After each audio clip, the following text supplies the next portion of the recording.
Pittsburgh Steelers linebacker James Harrison is more than willing to meet with the NFL regarding PED allegations, but on his terms, and it doesn't exactly sound like he's willing to compromise.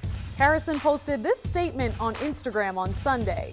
"I never had a bully before in my life, and I'm damn sure not about to have one at this point. But since I'm a nice guy and don't mind helping to clear the air in the name of the NFL Shield, I'll do this interview with these stipulations. The interview will be done at my house before training camp on a date of my choosing, and Mr. Goodell must be present.